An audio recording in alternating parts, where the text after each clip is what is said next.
बिस्मिल्लाहिर्रहमानिर्रहीम। नाज़रीन, मैं हूं जावेद बलोच और उम्मीद है आप लोग खैरियत से होंगे। भारत को नाको चने चबाने के बाद, भारत को निस्सो नाबूद करने के बाद आज सबसे बड़ी खबर जो है वो ये है कि army chief general Syed Asim Munir को फील्ड मार्शल के ओहदे पर तरक्की दे दी गई है।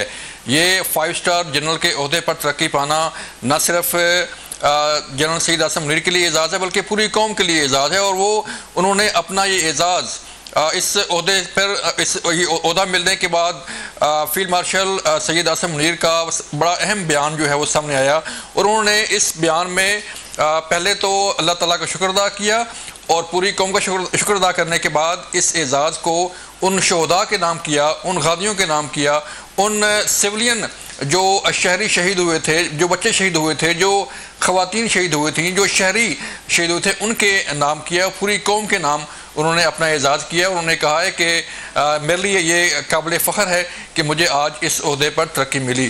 ये हाईएस्ट रैंक होता है नाज़रीन मुसल्लह अफ़वाज में और ये 5 स्टार जनरल जो है अब सैयद आसिम मुनीर बन चुके हैं। और इसके साथ साथ काबीना के इजलास में ये भी फैसला किया गया कि एयर चीफ मार्शल ज़ई बाबर सदू जो है वो भी अपनी मुद्दत मुलाज़मत ख़त्म होने के बाद अपनी जो खिदमात है वो जारी और सारी रखेंगे।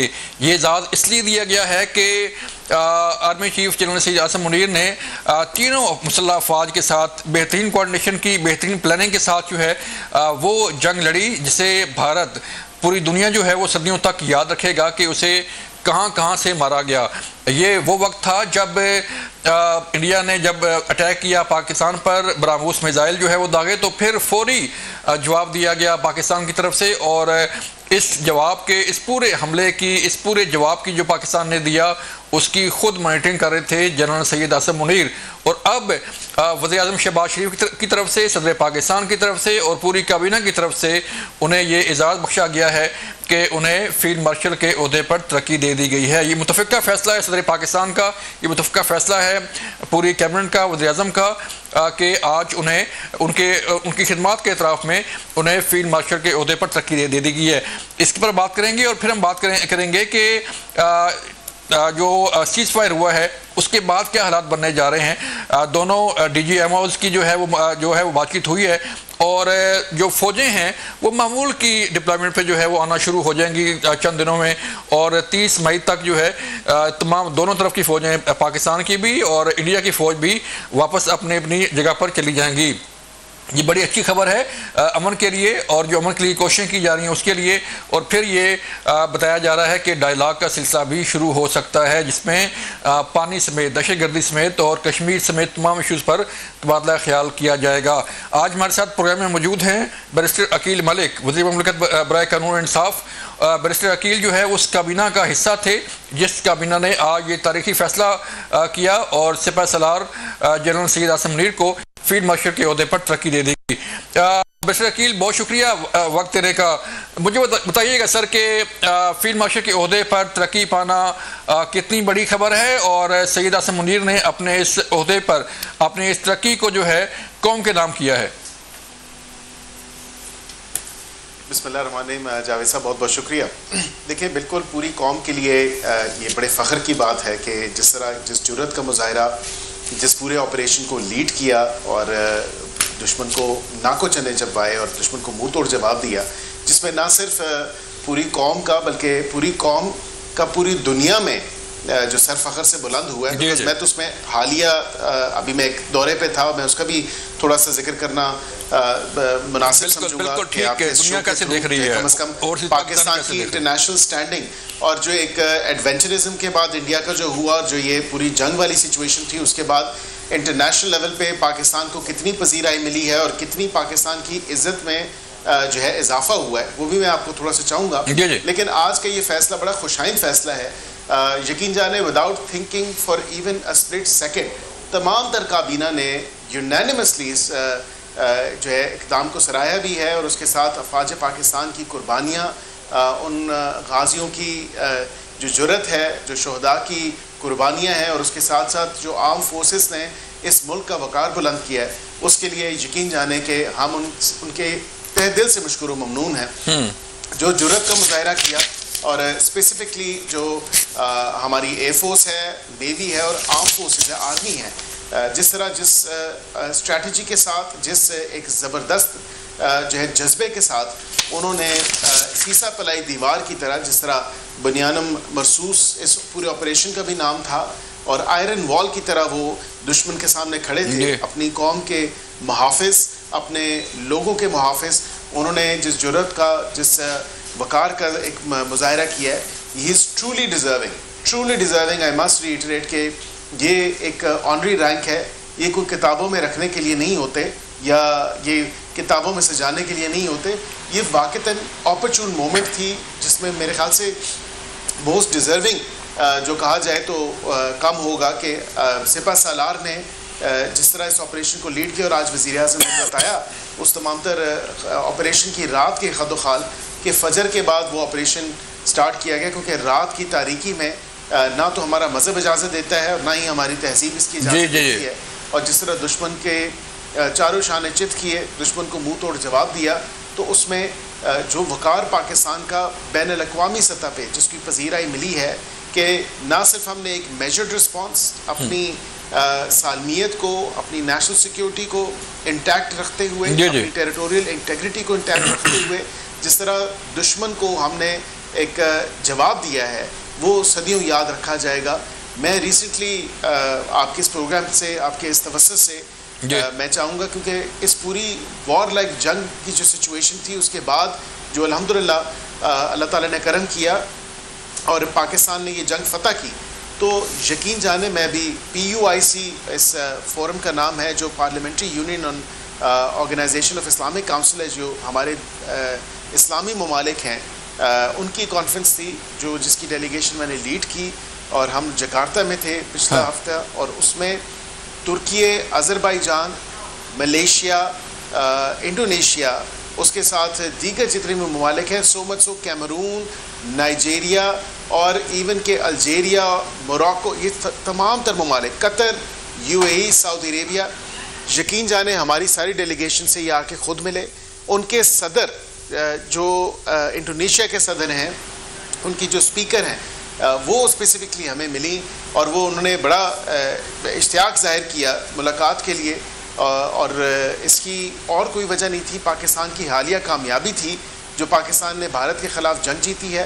और यकीन जाने कि वो इतने खुश थे इस पूरे इक़दामात पे कि जिस तरह पाकिस्तान ने वेलिएंटली, पाकिस्तान की आर्म फोर्सेस ने पाकिस्तान का दिफा किया और जो दुश्मन को रिस्पॉन्ड किया in a very timely, in a very befitting manner, तो यकीन जाने एक फ़ख्र महसूस हुआ। बिल्कुल आपने ठीक कहा कि जिस तरह दुनिया देख रही है, जिस तरह सर दुनिया देख रही है इस पूरी देख रही है, और दुनिया ने वो रिस्पॉन्ड किया जी, पूरी दुनिया ने सर ये इस बात का एतराफ़ किया कि किस तरह पाकिस्तान का जवाब था। और जैसे DG ISPR ने कहा था कि हमें बताने की ज़रूरत पेश नहीं है, कि दुनिया खुद कहेगी कि हमारा जवाब आया है, और देखा कि हमने किस तरह जवाब दिया। जो इंडियन मीडिया जो है वो प्रोपेगेंडा कर रहा था, जिस तरह इंडियन गवर्नमेंट प्रोपेगेंडा कर रही थी, तो ये जवाब आई थिंक उसे सदियों तक याद रहेगा।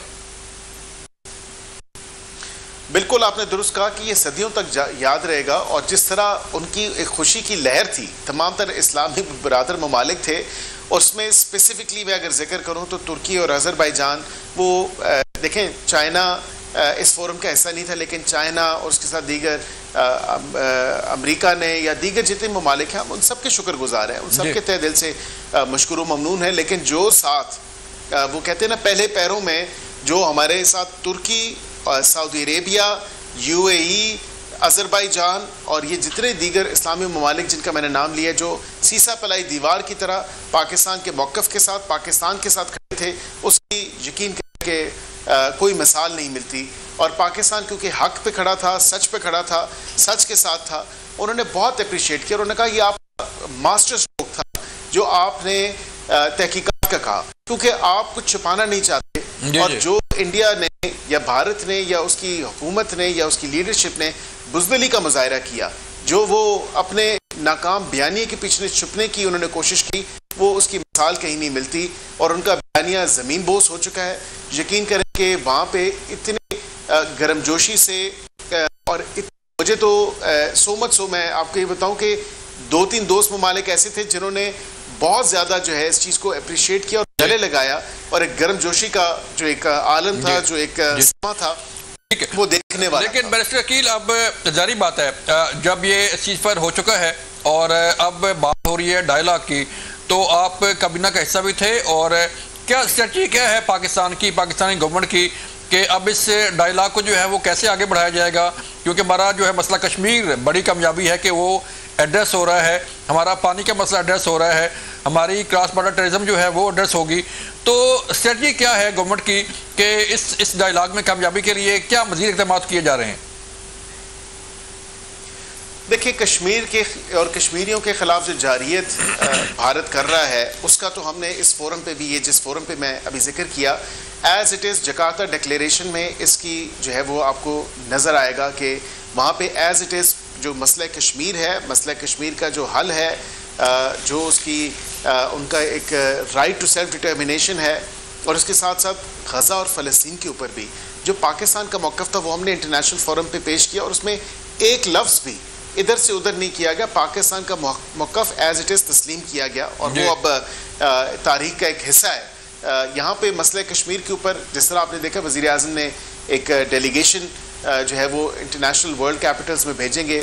मैं पहले दिन से ये कह रहा था कि हमें डोजियर्स के साथ ये एक डेलीगेशन भेजनी चाहिए जो मुख्तलिफ ममालिक में जाके पाकिस्तान का केस प्रेजेंट करे, और इंडिया की जो जारियत है कश्मीरियों के ख़िलाफ़, और इंडिया का जो झूठ है और जो दहशत गर्दी का प्रोपेगेंडा वो करते हैं, इल्ज़ामात बेबुनियाद और झूठे लगाते हैं पाकिस्तान पे या दीगर ममालिक पे, तो ये बेनकाब होने चाहिए। अब उसी तरह इंशाअल्लाह हमारा जो ये वफ्द है ये जाएगा मुख्तलिफ ममालिक में, जो मुख्तलिफ कैपिटल्स हैं, उधर मसला कश्मीर को भी उजागर करेंगे, और हम जो सालसी किरदार है अमेरिका का, जिसको अब इंडिया डिनाई कर रहा है, इसको जो है हम स्पॉटलाइट में लेके आएंगे। और बिल्कुल हमने आज वज़ीर आज़म ने भी कहा कि president Trump is a man of peace. वो एक अमन पसंद जो है वो सदन है और शख्स हैं, और बिल्कुल दुनिया में अगर अमन कायम होना है तो दीगर मसाइल के साथ साथ जिस तरह वो कोशिश कर रहे हैं यूक्रेन और रशिया के ऊपर या दीगर जगहों के ऊपर, तो यहाँ पे भी उनको इस सालसी किरदार अदा करना चाहिए। और पानी समेत जितने भी मसाइल हैं बाशमूल मसला कश्मीर, उन सब को जो है फिलफौर हल होना चाहिए, और उनका मसले का हल नतीजतन बिल्कुल हल निकलना चाहिए, जैसे रीजनल पीस जो है वो कायम किया जाए कि ये तमाम चीज़ें जो है एड्रेस होंगी। लेकिन आज फील्ड मार्शल सईद आसिम मुनीर ने अपने इस तरक्की को, अपने इस ओहदे को नाम किया है पूरी कौम के, पूरे जो शोहदा हैं मार्का हक के, और जो गाजी हैं मार्का हक के, जिन्होंने अपनी जानें कुर्बान की, जिन्होंने अपने सीनों पे जख्म खाए लेकिन कौम का दिफा किया, मुल्क का दिफा किया। तो जो जज्बा था सर बैरिस्टर अकील हमारी कौम का इस पूरी जंग में, कि within no time sir हमारी कौम जो है वो सड़कों पर थी, अपने जो मुसल्लह अफवाज हैं उनके शाना मशाना साथ खड़े होने के लिए, जंग लड़ने के लिए। लेकिन दूसरी तरफ जो है जो इंडियन पब्लिक थी वो खौफ का शिकार थी। तो थोड़ा सा मुवाजना कीजिएगा कि हमारी कौम कहाँ पे खड़ी थी और जो इंडियन पब्लिक थी वो कहाँ खड़ी थी सर? देखें, इसमें मवाजना करने के लिए आप खुद टीवी चैनल्स उठा के देख लें कि भारत के टीवी चैनल्स क्या पिक्चर पेंट कर रहे थे और हमारे टीवी चैनल्स क्या दिखा रहे थे। लेकिन हमारे देखें, मैं खराज तहसीन पेश करता हूँ तमाम तर सहाफ़ी बरादरी को भी, जर्नलिस्ट को भी, जिन्होंने रिस्पॉन्सिबल जर्नलिज्म का मुजाहिरा किया, जिन्होंने अनसब्सटेंशिएटेड खबरें नहीं दी, जिन्होंने पूरी कौम को जो है बिल्कुल रियलिटी के साथ, जो इन रियलिज्म या रियल टर्म्स में जो कुछ हो रहा था एज इट इज़ बयान किया, ना कोई लगी लिपटी रखी, जो कुछ हो रहा था तमाम तर मामला वो उसी तरह बयान किया गया, विदाउट एनी एडिशन और सब्सट्रैक्शन ऑफ फैक्ट्स। वहाँ पे इंडिया का देखिए, इंडिया ने तो पूरे पाकिस्तान पे रात को कब्जा कर लिया और सुबह उठे और पता चला कि ये तो सारा झूठ था, एक झूठ का पलंदा था, झूठ की दुकान थी जिसकी कोई मिसाल आज तक नहीं मिलती। इतने नामवर सहाफ़ी भारत के आप देखें वो अपनी क्रेडिबिलिटी खो चुके हैं। तो नैरेटिव की जंग, डिप्लोमेटिक फ्रंट पे जो जंग थी, मिलिट्री फ्रंट पे जो जंग थी, वो तमाम तर भारत हार चुका है।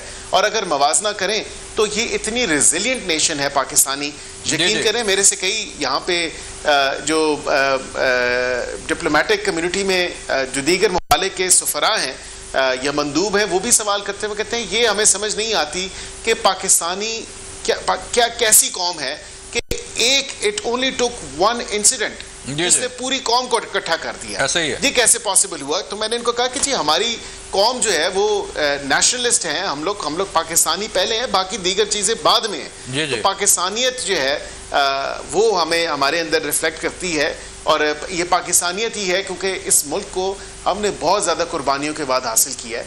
तो ये मुल्क जो है ये हमारी जानों से भी बहुत आगे है, हमें किसी चीज़ की कोई परवाह नहीं है, ये मुल्क है तो सब कुछ है, ये इस तरह नहीं हो सकता। तो अभी भी उनके लिए बड़ा माइंड बॉगलिंग है।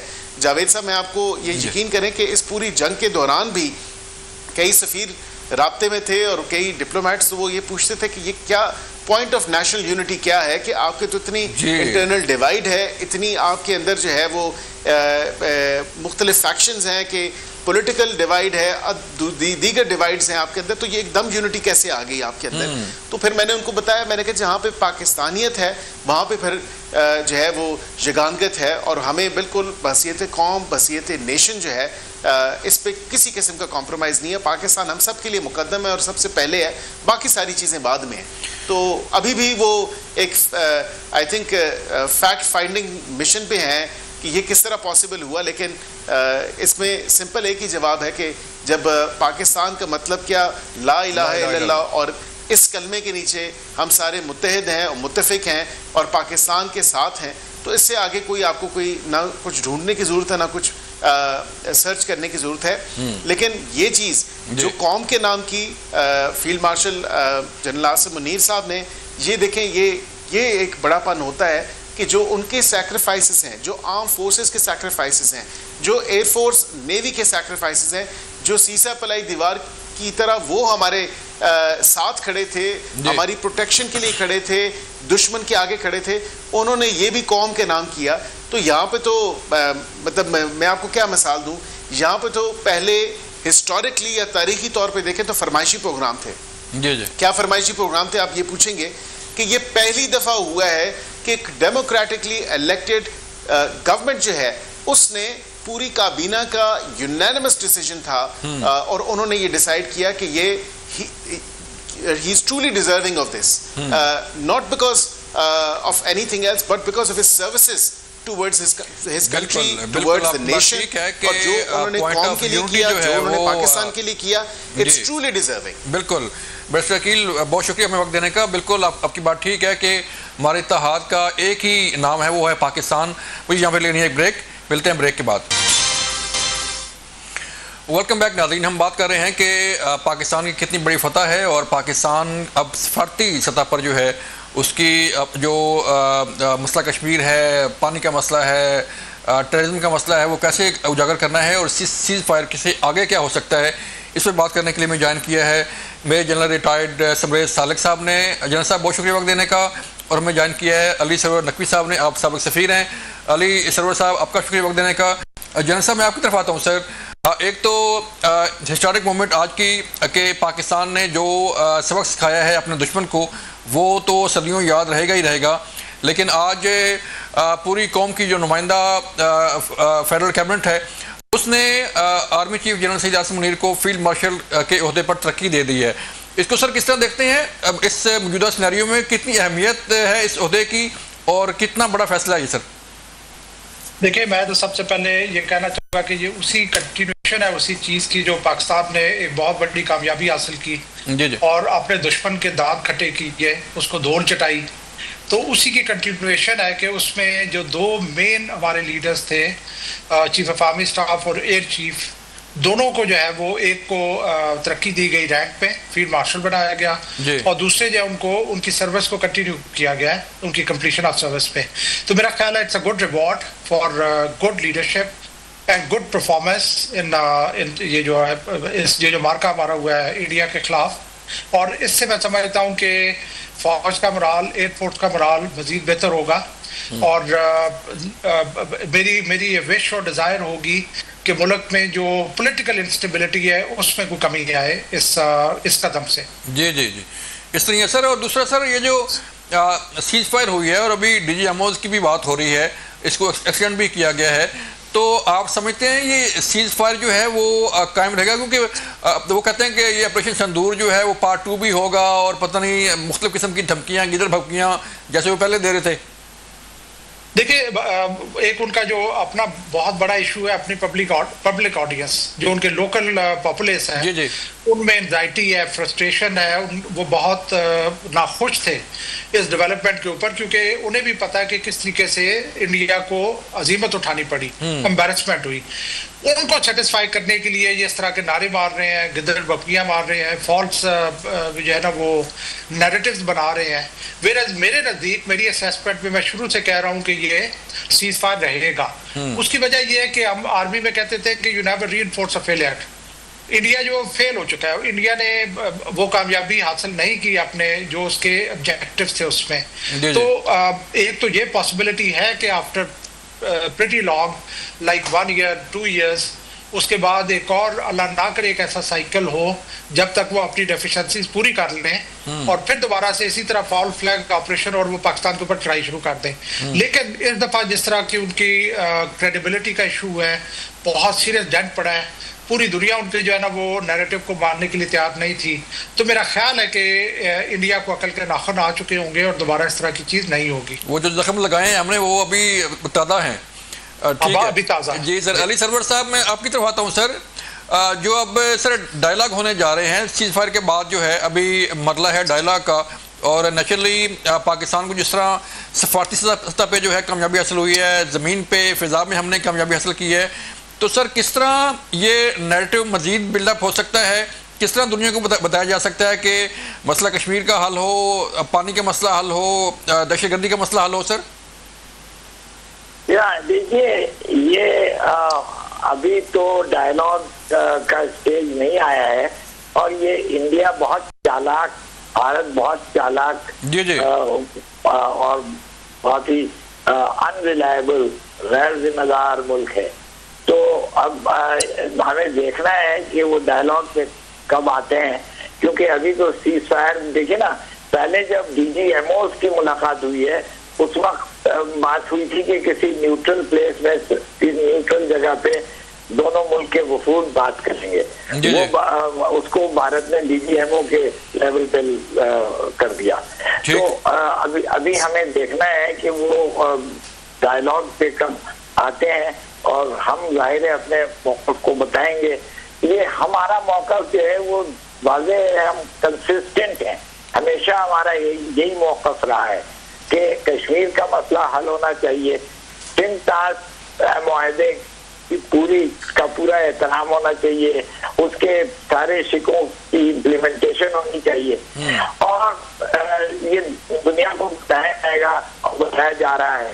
हमें बहुत बड़ा एक और आ गया अल्लाह की तरफ से कि हम सलामती काउंसिल के रुकन हैं। We are a member of the UN security council, जो कि भारत नहीं है। तो हमें वहाँ पे उस फोरम में ये अपने बयानिया का प्रचार करना है, आगाही करनी है, और इसके लिए जो वज़ारत खाज़िना है और हुकूमत पाकिस्तान इस पे पूरा ध्यान दे रहे हैं कि इसको बेस्ट किस तरह किया जाए। बात ये है कि ये बयानिया तो हमारा हमेशा ही यही रहा है, और अब हम इसकी ज्यादा आगाही पैदा करेंगे, और अब हमारी सुनवाई होगी। देखना, क्रेडिबिलिटी हमारी बहुत बन गई है भारत से फतेह से, हमारे भारत की शिकस्त से।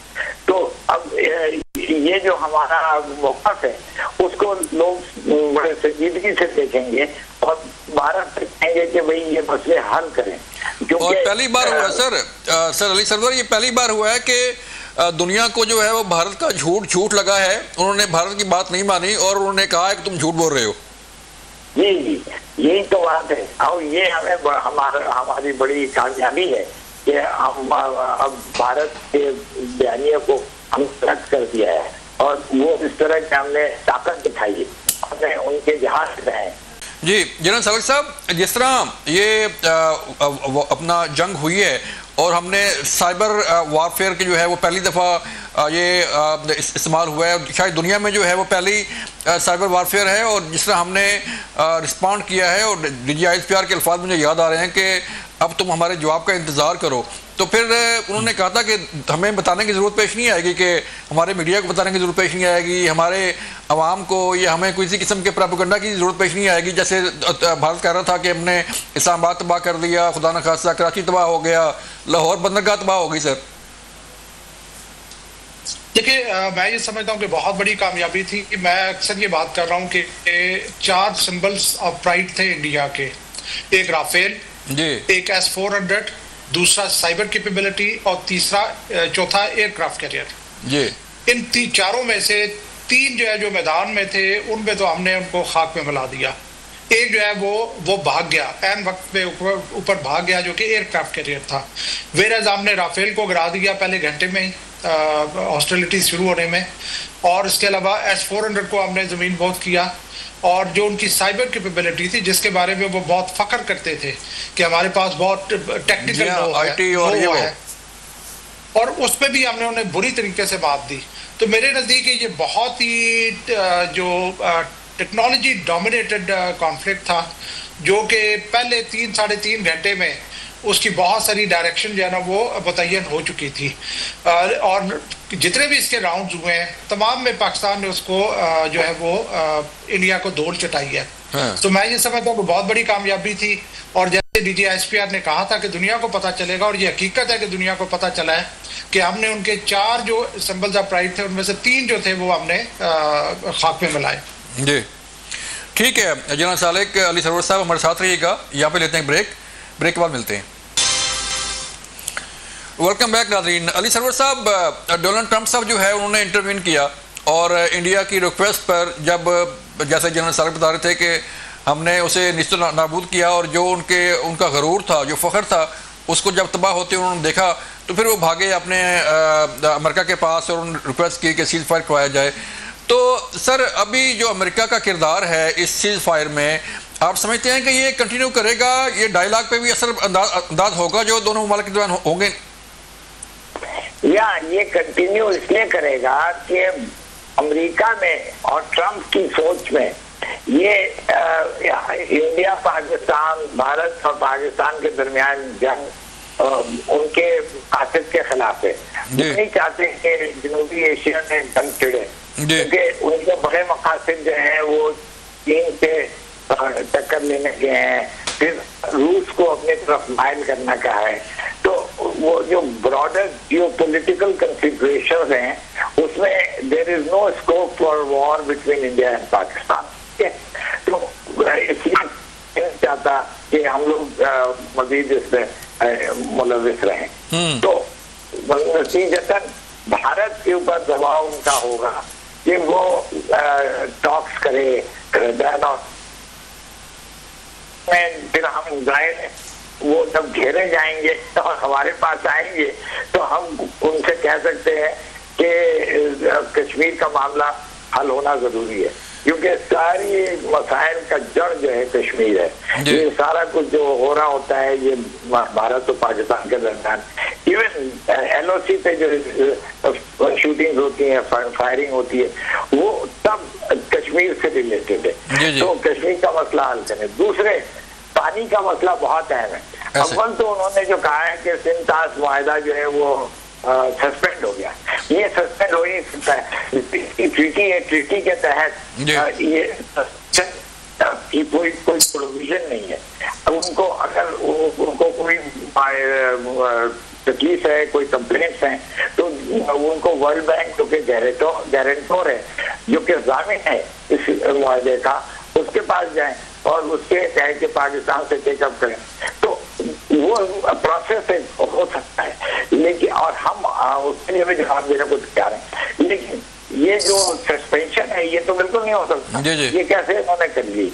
तो ये सब बातें सामने आएंगी और फिर हम इसको डिस्कस करेंगे। दूसरे मसले हैं अभी बिल्कुल ठीक है। अब ये से आपने पॉइंट आउट किया कि सिंध-ताश मुआहदा जो है वो सस्पेंड नहीं हो सकता, और अब जबकि बात हो रही है डायलॉग की भी और जब चीजें सामने आएंगी, तो आप समझते हैं ये सिंध-ताश मुआहदा का मसला भी जो है वो फॉरएवर हल हो जाएगा? नहीं, देखिए, भारत एक ऐसा मुल्क है जो कि उसकी जो सियासत है, उसकी जो फॉरेन पॉलिसी है, वो हमेशा गड़बड़ करती रहती है, वो गैर जिम्मेदार मुल्क है।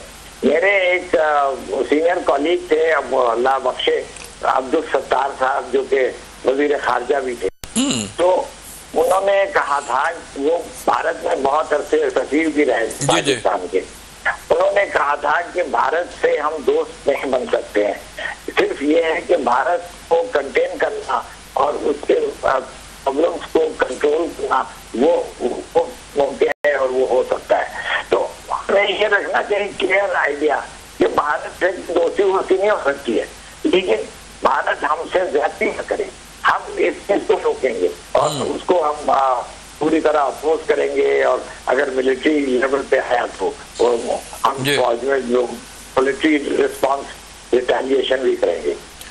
बिल्कुल ठीक है आपकी बात जनरल साहब। जैसे अभी अली सरवर साहब फरमा रहे हैं कि हम इंडिया पर जो है वो भरोसा नहीं कर सकते, ना हमारा ये दोस्त बन सकता है, ठीक है, हमसाया मुल्क है और बातचीत भी होने जा रही है। तो आपने भी कई मुहाज़ों पे जो है सामना किया है इंडिया का, और आप भी विटनेस हैं कई ऐसी जो है वो चीज़ों के। तो कितना सर रिलाई कर सकता है पाकिस्तान के इंडिया की जो बात है, प्रोपेगेंडा जो चलता रहता है उस पर? और दूसरा अभी मैं वही क्वेश्चन करूँगा कि सिंध ताश मुआहदे की भी बात हो रही है बार बार के इसे सस्पेंड नहीं किया जा सकता, तो इन फ्यूचर आप समझते हैं कि ये मामला फॉरएवर हल हो जाएगा? देखिए, एक तो मैं इंडिया की जो स्ट्रेटेजिक थॉट है, जो उनकी कलेक्टिव सोच है, जी जी। उसके बारे में मैं कहना चाहूँगा कि वो बहुत प्रॉब्लमेटिक है, ट्रबलसम है, बहुत वो कॉन्फ्लिक्ट बेस्ड है। और मैं अक्सर कहता हूँ कि जो हिंदू हैं वो basically they are mean to the core, I will not mix my words, उनके अपने लोग ये कहते हैं, और ये वजह है जिसकी वजह से तमाम जो उसके नेबर्स हैं इंडिया के वो प्रॉब्लम फेस कर रहे हैं। यही वजह है जिसकी वजह से पूरा साउथ एशिया जो है वो ट्रबल में है और वो ग्रो नहीं कर रहा जिस तरीके से बाकी दुनिया कर रही है। जो आपका क्वेश्चन है रिगार्डिंग सिंध ताश मुआहदा और कश्मीर डिस्प्यूट, मैं ये समझता हूँ कि जो वर्ल्ड पावर्स हैं उनको ये रियलाइज करना पड़ेगा कि एक साइकिल है, हर कुछ अर्से बाद इंडिया एक फॉल्स फ्लैग ऑपरेशन करता है, उसके बाद वो बगैर सोचे समझे पाकिस्तान पे चढ़ाई करता है, उस चढ़ाई के बाद दोनों मुल्कों का नुकसान होता है, साउथ एशिया का नुकसान होता है, और वर्ल्ड जो है वो भी न्यूक्लियर एक्सचेंज के दाने पे पहुंच जाती है। फिर वर्ल्ड को इंटरवीन करना पड़ता है और इन दोनों मुल्कों को रोकना पड़ता है।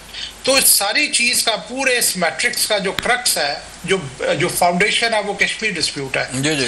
और मैं ये समझता हूँ कि वर्ल्ड कम्युनिटी को रियलाइज करके कश्मीर डिस्प्यूट को once and for all resolve करना चाहिए। अगर हम कामयाब हो जाते हैं कश्मीर डिस्प्यूट के ऊपर यूएस की इंटरवेंशन से कुछ सोल्यूशन तलाश करने में, तो इंडस वाटर ट्रीटी ऑटोमेटिकली उसमें उसकी रेजोल्यूशन हो जाएगी। बिल्कुल ठीक है जनरल सालेक, आपका शुक्रिया वक्त देने का। अली सरवर साहब आपका शुक्रिया वक्त देने का। नाज़रीन, ये था आज का प्रोग्राम, अपना ख्याल रखिएगा, अल्लाह हाफिज़।